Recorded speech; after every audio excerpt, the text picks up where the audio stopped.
네, 본격적인 추석 연휴가 시작된 가운데 여야 대선 주자들은 표심을 잡기 위해 분주한 행보를 이어가고 있습니다. 이런 가운데 대장동 개발 의혹을 둘러싼 여야의 공방은 연일 거세지고 있습니다. 두 분과 함께 이 관련 소식들 짚어보겠습니다. 한상익 가천대학교 사회정책대학원 부교수, 정택은 시민을 위한 정책연구원장 자리하셨습니다. 어서 오세요. 네, 안녕하세요. 네, 민주당 대선 주자들 이야기부터 좀 해볼게요. 오늘 낮에 호남권 TV 토론회, 지금 시간이 4시 18분 정도 됐으니까 아직까지는 좀 진행이 되고 있는 것 같습니다. 3시부터 시작이 돼서 진행되고 있는데 호남 경선을 목전에 두고 있는 상황에서 TV 토론이 이렇게 벌어지고 있는 거라 굉장히 좀 치열한 것 같아요. 어떻게 좀 보십니까? 들어오기 직전까지 봤습니다. 그래요. 분위기 좀 어떻습니까? 역시 재미없던데요. 근데 이낙연 후보 측은 이제 대장동 건을 가지고 계속 이제 공격을 하는데 이재명 후보가 잘 넘어가더라고요. 잘 넘어가는 것 같고 대장동 건 다음에 얘기하지만 호남 자체가 20만 명이잖아요. 서울 경기가 한 30만 명 되고요. 그럼에도 불구하고 호남은 전체 선거인들에 끼치는 영향이 좀 커요.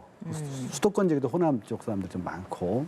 그래서 모든 후보들이 지난주부터 전부 호남에가 있습니다. 그쵸. 제가 알기로 이재명 후보나 이낙연 후보도 아예 추석 때 호남에서 거의 사는 분위기거든요.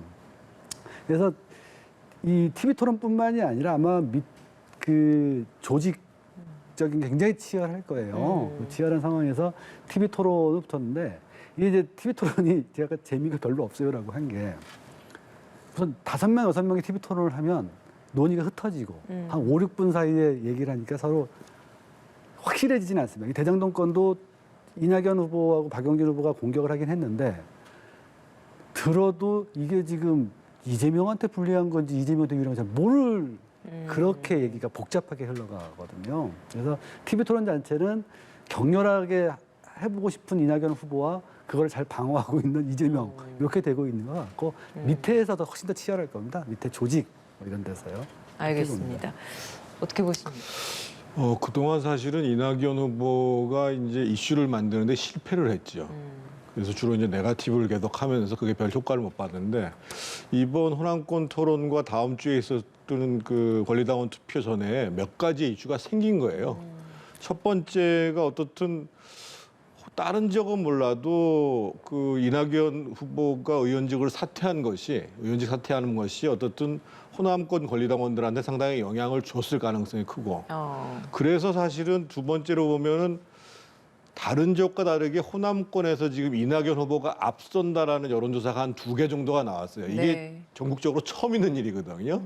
그것이 이제 하나의 이제 지역 사회 내에서 충분히 논란거리가 얘기거리가 될 수 있는 것이고 지금 말씀하신 세 번째 소위 이제 대장동 건이 나온 건데 분명하게는 사실은 대장동 건과 관련해서 무슨 이재명 후보가 뭘 이익을 얻고 잘못했다 이것은 안 나왔지만 분명한 사실은 소위 대장동 개발과 관련해 가지고 특정 세력들이 상식적이지 않은 수익을 얻었다. 뭔가 여기에 부정이 개입됐을 가능성이 크다라는 것이 상식적 판단이란 말이죠. 그래서 이재명 후보 입장에서 봤을 때는 방어를 할 수 있지만 이게 이슈가 되면 될수록 국민들 정서, 특히 호남 유권자들 입장에서 보면 뭐가 있는 거 아니야? 어떻든 이재명이 직접 모하를 하지 않았어도 이 일을 처리하는 과정에 있어서 부정이 있을 소지가 있는 거야. 이런 인식들이 확산이 되면 의외로 만약에 지금 이제 오늘 토론을 거쳐가지고 다음번 실제 이제 권리당원 것을 열어봤더니만 다만 몇 표라도 이낙연 후보가 앞선다라고 하는 결과로 오늘 토론 이유가 이루어지면 그러면 이제 종반전을 갈 때에 뭔가 이제 반전의 계기가 될 수 있는 거죠.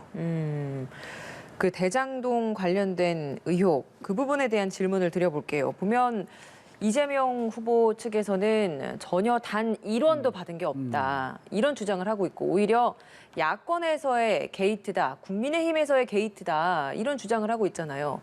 근데 이준석 대표는 오히려 이런 표현에 대해서 또 반박을 한 것이 1원도 받지 않은 게 문제가 아니다. 그렇게 치면 박근혜 전 대통령도 마찬가지였다. 이런 이야기를 하고 있어요. 그러니까 대장동 관련된 이 의혹에서 그럼 국민들이 바라봐야 되는 주요 핵심은 뭡니까? 팩트죠. 팩트를 바라봐야 예. 되는데 저는 이제 이 대장동권을 가지고 이야기를 하는 뭐 정치인이나 언론들을 보면서 이분들은 정말 재무제표 한번 본 적이 없는 분들인가 보다 생각이 들었어요. 왜냐하면 그 화천대유죠, 화천대유 거기가 그 천재동인이라고 해서 다 3억 5천만 원이 자본금이라 그러는데 이 사람들이 7년 만에 이제 한 500억 정도를 받은 거, 577억을 받은 거거든요. 1,100은 넘는다고 하는데 삼성전자 자본금이 얼마인지 아십니까? 9천억입니다. 9천억인데 분기별로 수익이 10조가 나는 거예요. 이게 자본금하고 수익을 비교한다는 건 말이 안 돼요. 총 투자금이 얼마인지를 봐야 되거든요. 삼성은 수십조를 투자해서 받는 거 아닙니까? 네. 제가 오늘 오기 전에 이제 쭉 기사들을 보고 검사해봤더니 그 화천대유가 투자한 총 금액이 370억이에요. 370억을 해서 6년 만에 570억을 받은 거거든요. 그럼 1.6배밖에 안 돼요. 생각보다 적은 거죠. 그리고 또 성남시는 이제 10원 한 장 낸 적 없이 5천억을 받아가서 그럼 성남시 게이트가 되는 건가요? 성남시가 비상식적인 수익을 얻은 건가요? 이런 부분들의 팩트를 먼저 좀 언론이 정확히 찝어줘야 한다라고 보고요. 그거를 가지고 지금 이런 팩트들을 얘기하지 않고 계속 정치적으로 이 사안을 좀 이용하고 있는 거거든요, 서로. 그러니까 이재명 후보는 그 회사가 원래 이런 큰 개발 사업은 아시지만 중앙정부와 지방정부가 모두 로비가 좀 들어가게 됩니다. 당시 중앙정부가 박근혜 정부였기 때문에 이거는 국민의힘 게이트가 새누리당 게이트다라고 주장을 하고 있는 거고 또 국민의힘은 성남시가 있으니 성남시의 이재명 게이트 이렇게 주장을 하고 있는 거거든요. 그러니까 아무도 그 안에 보통 이런 개발 사업들이 어느 정도의 자본금, 어느 정도의 투자금이 들어가고 그럼 수익을 얻는 게 일반적인가? 이 얘기는 제가 아무 기사 찾아봐도 보지를 못했어요. 그러니까 지금 언론에서나 뭐 여러 가지 주장들이 나오는 것이 자본금이 3억 5천 정도밖에 되지 않았는데 이게 지금 500억 원 가까이가 나다 보니까 수익금이 굉장히 커졌다라는 부분을 지목을 하고 있는데 네. 더 정확하게 얘기를 하자면 투자금은 오히려 훨씬 더 그에 더 많았다. 예, 350억, 370억이라고 그러더라고요. 그 부분은 뭐 어떻게 좀 확인된 사실인 겁니까? 그거는 그 화천대유 사장이 예. 깠어요. 그러면서 이렇게 얘기를 했거든요. 자본금은 자본금이고 제가 그래서 아까 삼성전자 예를 들은 겁니다. 네네. 삼성전자가 9천억밖에 자본금이 안 되지만 수십조씩 퍼부어서 공장을 만들거든요. 그러면서 10조, 20조씩 수익을 나는 내는 겁니다. 1년에. 그러니까 의욕을 가질 만큼의 큰 이익을 얻은 사업이 아니다. 이 저는 말씀을 그렇게 하시는 보고 거죠? 있는데 사람들이 이런 재무제표 이런 것들에 대한 팩트를 전혀 보지 않고 그냥 정치적으로 좀 다루고 있는 거예요. 그 부분에 알겠습니다. 대해서 그래서 또 팩트를 봐야 한다. 이번 사건은 팩트를 보고 이 팩트에 대한 수사를 어차피 수사로 아마 결론이 날 겁니다. 수사 들어가서 알겠습니다. 확인돼야 돼요. 네, 여기에 대해서 어떤 의견이십니까? 일단 제가 조금 전에 말씀하신 거 관련해 가지고 네. 천화동인과 그 화천대유를 포함해 가지고 이 사람들이 사업 추진비로 쓴 게 약 350억. 그래서 총에 370억 맞습니다. 예. 그런데 이 사람들이 배당받은 금액이 4,040억이에요. 다 해서 수익이. 지금 이제 이 화천대유 것만 처음 말씀하신 거고. 그런데 PF에 들어와 가지고 7천억을 투자한 사람들은 얼마 받았냐? 1,822억 받았어요.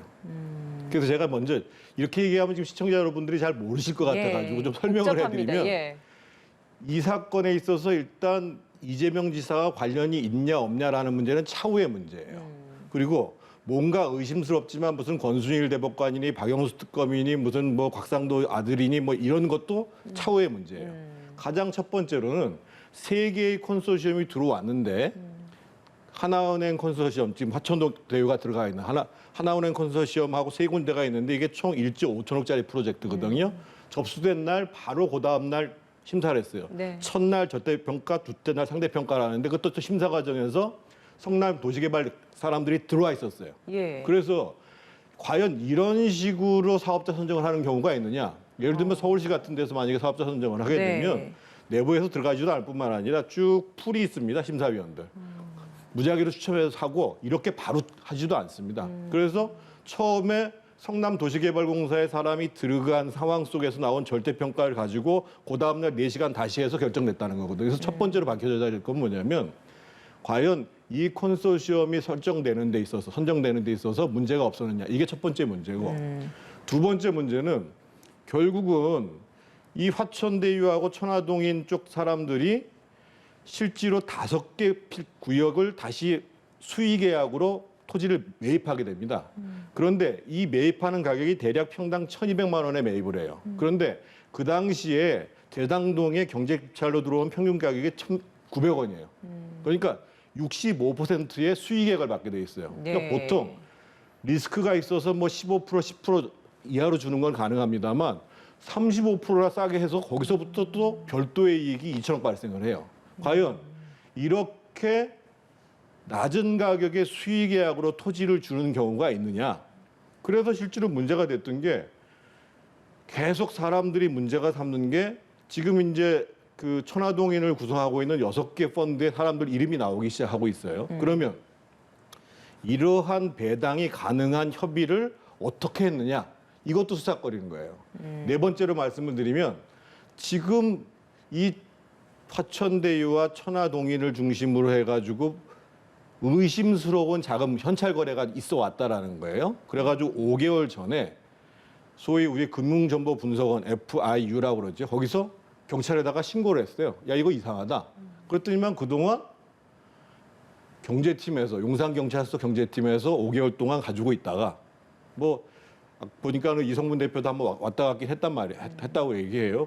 그러다가 지금 문제가 되니까 이걸 또 광수대도 아니고 진흥팀으로 좀 눕혀가지고 한다 이거예요. 그래서 야, 이 정도의 사건인데 우리가 상식적으로 투자한 비율에 맞지 않게 이렇게 가고 선장 과정에도 문제가 있으면 이거는 정말 광수대가 제대로 광역수사대가 붙어서 수사를 해도 들뚱말뚱한 사건인데 그래서 지금 언론에서 나오는 얘기는 이 정도 사건이면 이거 특별수사팀을 구성해야 된다 이렇게 얘기를 하고 있는 거예요. 그래서 저는 지금 정치 공세는 뭐 이제까지 양당에서 상상해왔던 거니까 뭐 네. 이재명 얘기할 수도 있고 뭐 박상돌 얘기할 수도 있는데 핵심은 제가 지금 말씀드렸던 것처럼 사업과 사업자 선정 과정부터 시작해서 이 배당이 왜 이렇게 이루어지고 토지에 대해서 수익계약이 왜 이렇게 해지고 이 부당한 자금의 흐름에 대해서 왜 조사가 안 되는지 이거를 정치권에서 계속 찾아내야 되고 그리고 실제로 지금 해야 될 것은 조금 전에 제가 말씀드렸던 것처럼 특별수사팀을 구성해서 이 전 과정을 낱낱이 밝혀야 돼요.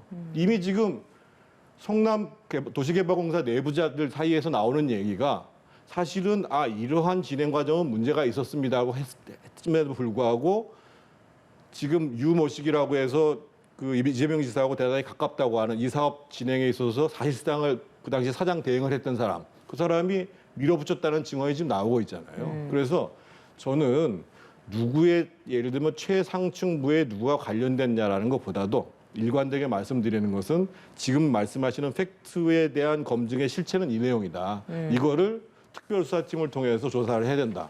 이렇게 말씀을 드리는 거죠. 이제 문제는 이런 사안들이 지금 대선 경선 과정에서 드러났고 그런 상황이다 보니까 이게 누군가의 뭐 책임, 그거에 지금 이재명 후보로 연결이 지어지는 그 부분인 것 같습니다. 그러니까 그 논란이 지금 제가 드리고 싶은 말씀이 그거예요. 뭐냐면은 말씀하신 거 있잖아요. 그러니까 공영개발과 민영개발에서 과연 선정할 때 어떻게 들어가냐. 서울시의 말씀 교수들 풀 있잖아요. 그 도시개발위원들 그 풀들은 대부분 민영개발들이 들어가는 거고 이건 공영개발로 아예 성남개발공사 잡았던 겁니다. 그래서 이런 부분들에 대해서 그럼 당시 기초자치단체들이 어떻게 했는가 사례를 봐야 되는 거고요. 두 번째는 지금 말씀하신 그 수익의 배분이라든가 현금 거래 이런 건 민영 그 하나은행, 화천대유 컨소시엄 내부의 문제예요. 근데 지금 이걸 가지고 공공기관의 장한테 이미 이쪽에서 사업을 진행해서 내부에서 현금이 오래 간 건데 민간인들끼리 이걸 지금 왜 정치인 특별한 그 당시에 성남시장한테 당신이 왜 민간인들이 돈 가는 거를 다 그럼 보지 못했느냐? 그걸 어떻게 공무원이 그걸 어떻게 그 공무원 들여다보면 안 되는 그 거 부분에 아니에요? 있어서는 지금 약간 성남시 측에서도 개입해서 뭔가 이제 그 선정 과정에서의 어떤 개입도 있었다, 뭐 같이 참여를 했다, 그 부분에 대한 문제도 또 제기를 하고 계신 것 같아서. 선정 과정과 관련해서는 성남도시개발공사 측에 문제가 없었는지를 봐야 되는 것이고 지금 말씀하시는 것처럼 소위 하나은행 컨소시엄과 그 이후에 성남도시공사과에 이루어지는 성남의 뜰의 수익 배당 문제와 관련해서는 분명 말씀하시는 것처럼 민간끼리 협약임에도 불구하고 그렇게 적은 돈을 제가 조금 전에 얘기했잖아요. 전체 PF 자금으로 따지면은 그 중에 7천억 중에서 나머지는 뭐 350분이 들어가지 않는 비용임에도 불구하고 과도하게 그렇게 배분됐을 때에는 거기에 상응하는 이유가 있을 거라는 거예요. 거기에 범죄적 혐의가 있는가 없는가. 알겠습니다. 그 계약 자체에 무조건 안 예. 된 문제가 얘기하는 게 아니거든요. 네, 그러니까 두 분 다 뭔가 이제 사실관계가 좀 더 명확하게 밝혀져야 하고 거기에 앞서서 이미 또 뭐 너무 앞서 나가서 이걸 정치적인 해석을 하는 건 좀 금지해야 된다. 뭐 저는 이런 그렇게 이야기를 또 생각합니다, 해주고 계신 것 지금. 같습니다. 사실을 먼저 확인하는 게 우선이라는 거죠. 그래서 저는 예. 사실은 이제 이재명 지사도 지금 수사를 하라고 얘기하잖아요. 그렇습니다. 그러니까 일단 아까 제가 초점을 가졌던 몇 가지 문제에 대해서 곧 이제 추석 끝나고 나면 국정감사 시작하거든요. 10월 5일부터 경기도도 국감을 받게 돼요. 그래서 뭐 건교위에서도 국감을 하게 되니까 그런 과정들 하나하나 다 따져야 되고 그래서 여당에서도 증인들 다 채택해서 따질 수 있도록 해야 되고 알겠습니다. 동시에 경찰이나 무슨 검찰 쪽에서도 이런 정도 사안은 특별수사팀을 구성해서 조사를 해라. 이렇게 돼야 된다는 거죠. 네, 알겠습니다. 야권 경선 진행 상황도 좀 짚어볼게요. 야권에서 보면 윤석열 후보, 홍준표 후보 두 사람 모두 이번 추석 연휴 기간 동안 뭐 홍준표 후보는 라이브 방송을 진행을 하고 윤석열 후보는 예능에도 출연을 하더라고요. 오늘 또 방송이 되는 예능에도 나온다고 하는데 이런 움직임들이 뭐 조금은 더 친근하게 다가가려는 접근인 것 같은데 어느 정도 효과를 볼 거라고 보세요? 윤석열 후보는 상당히 효과를 볼 거예요. 아, 아마 그래요? 이제 그 프로 자체가 상당히 인기가 있는 프로인데다가 이게 이제 무슨 정치적인 면보다는 일상을 보여주는 거거든요. 사실은 요즘 유권자들이 나와서 이렇게 정치적인 얘기를 계속 하는 것보다도 저 사람 진짜 어떤 사람이지 이런 거에 궁금한데 지금 공교롭게도 이 프로그램이 이제 사전에 작성이 돼가지고 이제 지금 여권의 후보는 이낙연, 이재명 후보를 하고 지금 야권 후보 중에서는 윤석열 후보만 해요.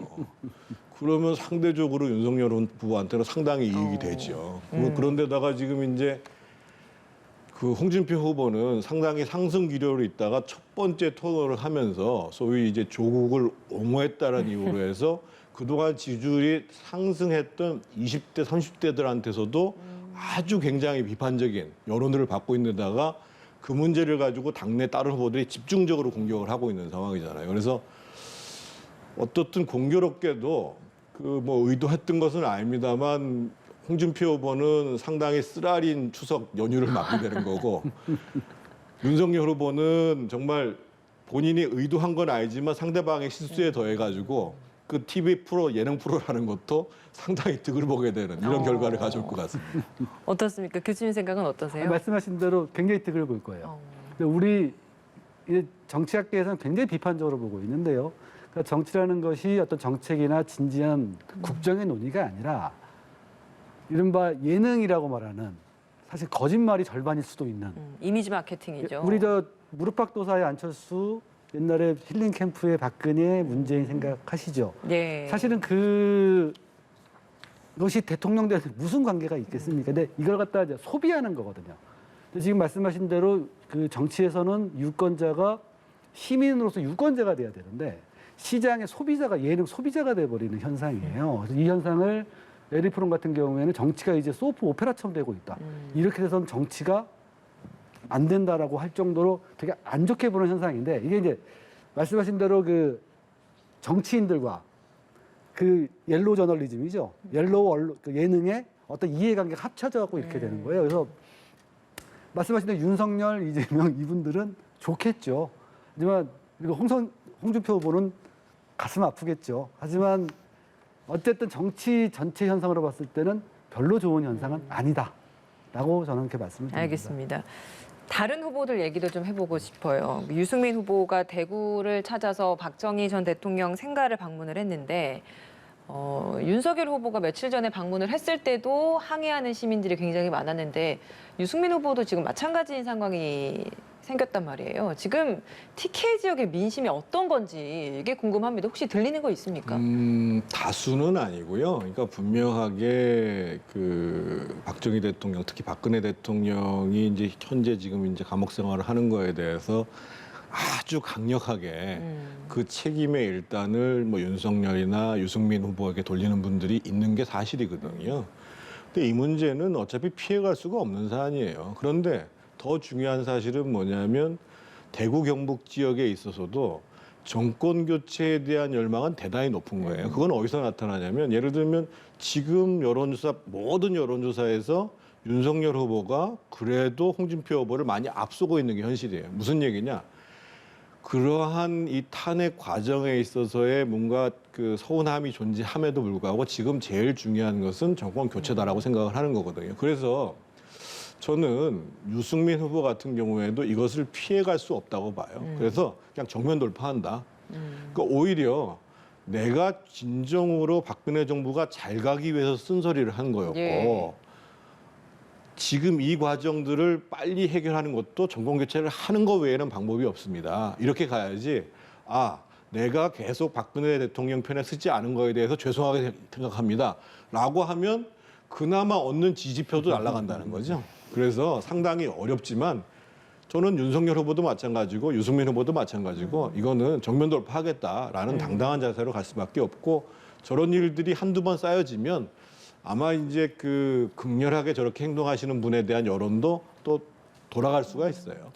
그 전당대회 때 이준석 대표가 후보 시절일 때 대구나 뭐 이런 영남 지역을 방문하면서 정면 돌파를 시도를 했잖아요. 네.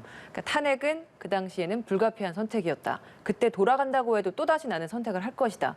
이 전략이 먹히긴 했는데 과연 대선 경선에서도 그런 전략이 먹힐 것인가? 이 부분은 어떻게 보세요? 우선 말씀하신 대로 이 생가에서 난리 치시는 분들, 흔히 말하는 우리 극우파하고 이제 뭐 대깨문이라고 하는 분들 사실은 소수예요. 사실 소수고 그럼 전체 흐름이 어떤가 봐야 되는데 대구 분들이 특히 분들이 박근혜 대통령에 대해서 짠하다는 느낌은 있을지 모르지만 그분들이라고 해서 박근혜 대통령이 잘했다라고 보시는 분은 없을 거예요. 그래서 이준석 대표는 사실은 박근혜 대표한테 빚이 없습니다. 빚이 없고 이러다 보니까 그런 정면 돌파로 통했죠. 네. 두 분 같은 경우에 이제 박근혜 대통령과 직접적 관계가 있어요. 한 분은 박근혜 대통령이 키워준 분이고 한 분은 박근혜 대통령을 감옥에 집어넣은 분이라서 좀 더 격렬하게 나오는 것 뿐이죠. 저는 오히려 말씀하신 대로 일반인들을 보고 대구 경북 일반 사람들 있잖아요. 평범한 사람들을 보고 정면 돌파를 하는 게 맞다라고 봅니다. 저는 그때만이 오히려 이분들이 그 본선 가서도 이 멍에를 벗어버릴 수 있다고 생각을 해요. 알겠습니다. 소수입니다. 저런 분들 생각보다 소수예요. 알겠습니다. 오늘 두 분 말씀 여기까지 듣겠습니다. 한상희 가천대학교 사회정책대학원 부교수, 정택은 시민을 위한 정책연구원장 함께했습니다. 고맙습니다. 감사합니다.